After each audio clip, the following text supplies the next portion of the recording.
Joining us now, New York Times opinion writer at large, Charlie Warzel. His latest piece is entitled Open States, Lots of Guns. America is paying a heavy price for freedom. And he writes in part, as in the gun control debate, public opinion, public health, and the public good seem poised to lose out to a select set of personal freedoms. But it's a child's two-dimensional view of freedom, one where any suggestion of collective duty and responsibility for others become the chains of tyranny. The idea of freedom is also an excuse to serve oneself before others and a shield to hide from responsibility. In the gun rights fight, that freedom manifests in firearms falling into unstable hands. During a pandemic, that freedom manifests in rejections of masks, despite evidence to suggest they protect both the wearers and the people around them, which, by the way, Charlie, the president did yesterday in the Oval Office, surrounded by at least a dozen nurses and frontline workers, all standing 2 feet apart from each other, not wearing masks, probably at the direction of the president, because most people would like to wear masks, not only to protect themselves, but to protect others from their own droplets. That's the reason for them. And the president chooses to flout that publicly every day. To your piece, which I think is fascinating, but the desensitization that Americans seem to feel about gun violence, you worry will now apply to coronavirus deaths. If you could take the theory a little further and expound upon it. So when we're looking at the gun violence debate, what we're really looking at is a debate that is defined by a very select few of people, a small group of people who don't actually represent gun owners at large. Gun owners at large are responsible. They care about protecting others as well as protecting themselves. It's a very nuanced debate. It is one that involves the medical community, involves law enforcement, involves the government. And that debate is basically silenced by a very small group of people.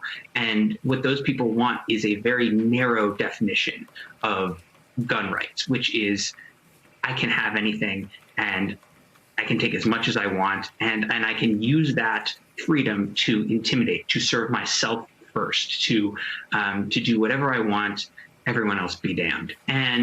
And that is very similar to the debate that we're seeing with the reopening protests, with this idea of going out in public with the virus. It is a debate that is defined by a very small fringe of people, a fringe of people that unfortunately includes the President of the United States and many of his top advisors. But this group of people has a very selfish, a very narrow definition of what that freedom means. It's not a collective freedom. It's not a freedom in which we are stronger together. It is not a freedom that thinks about picking up, those whose rights are always in lesser consideration. This is a freedom that allows people to intimidate, that allows people to not feel safe. And your theory is also, interestingly, it's sort of backed up by numbers as well. Someone might say, oh, my gosh, no. I mean, coronavirus has killed almost 75,000 people. This is an incredible human catastrophe that has struck this country in just a few months' time. But if you look at the numbers of deaths and mass shootings, I think most people are quite surprised to see how often and how many people die.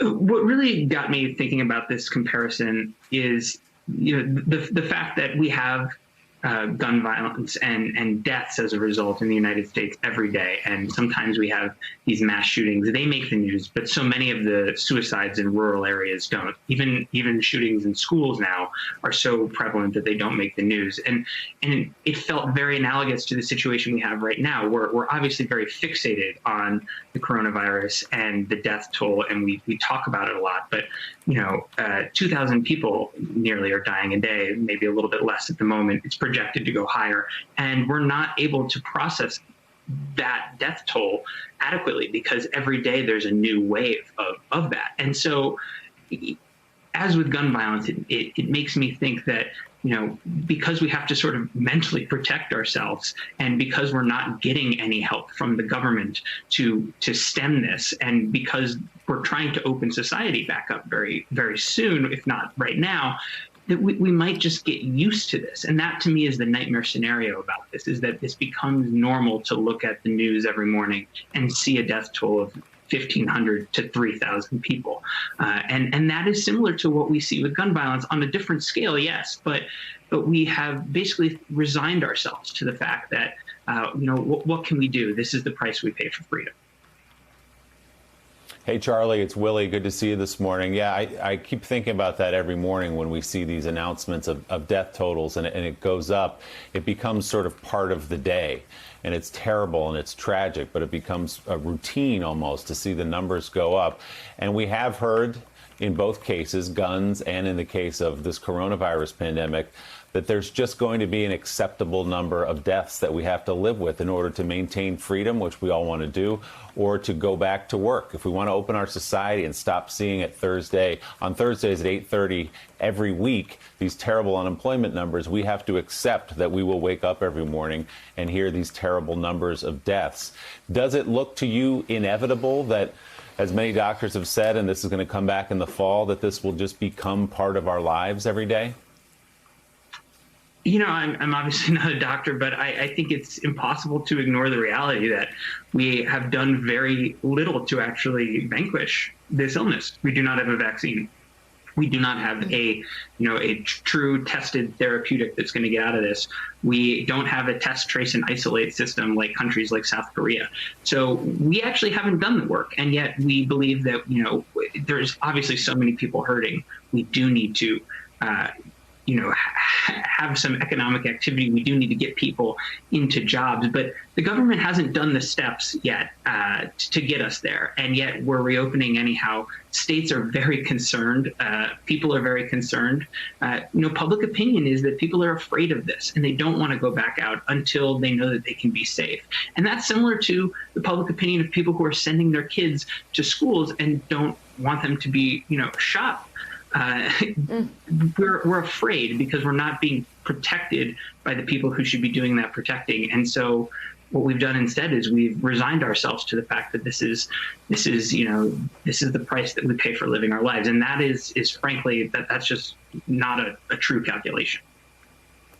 Opinion writer at large for the New York Times, Charlie Warzel. Thank you very, very much. Thanks for checking out MSNBC on YouTube, and make sure you subscribe to stay up to date on the day's biggest stories. And you can click on any of the videos around us to watch more from Morning Joe and MSNBC. Thanks so much for watching.